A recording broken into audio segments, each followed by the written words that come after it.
y a beaucoup d'a priori. Et nous, ça nous permet justement de casser ces a priori, de faire comprendre aux jeunes qu'ils peuvent le faire. Voilà, qu'on soit dans la RH, dans le domaine de la RH, qu'on soit dans le domaine de la communication, qu'on soit dans le domaine de la logistique, tous les domaines de spécialité sont importantes et sont nécessaires à notre institution. Alors aujourd'hui, sur l'école de Magista School, on a différents métiers comme la communication, le développement web ou la cybersécurité, et ça permet de développer l'employabilité de nos jeunes et permettre une insertion professionnelle, pourquoi pas, au sein de l'armée. Aujourd'hui, on travaille énormément avec tous les secteurs, que ce soit secteur privé, secteur public, les associations, et aujourd'hui, il est important pour nous de présenter l'ensemble des possibilités d'orientation, et l'armée en fait partie, et il est important en tant que citoyenne d'en parler auprès de nos étudiants. C'est un domaine qui me plaît énormément, pour lequel j'ai déjà fait un parcours de pré-engagement avec eux.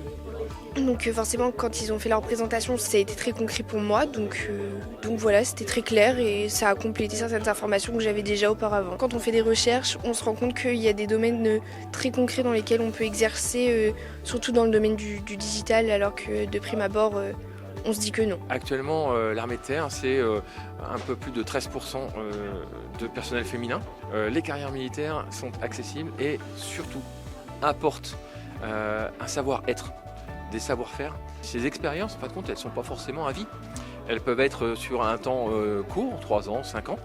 Et en fin de compte, derrière, la communauté civile, les employeurs civils, sont très intéressés par ces savoir-être. Vous souhaitez nous rejoindre, je suis moi pas en mesure de vous raconter votre vie. C'est les opportunités qui vont construire et qui vont construire votre carrière. Je dirais osez, n'hésitez pas, franchissez le pas, ayez confiance en vous. Poussez la porte du CIRFA, allez sur le site s'engager.fr pour prendre un rendez-vous et votre conseiller en recrutement vous expliquera les opportunités qui vous sont ouvertes. Voilà, faites-vous confiance. Je suis sûr que vous avez les moyens de remplir votre mission, qui est une mission commune, c'est-à-dire servir la France, servir la population française et servir les populations étrangères qui viennent à demander de l'aide à la France.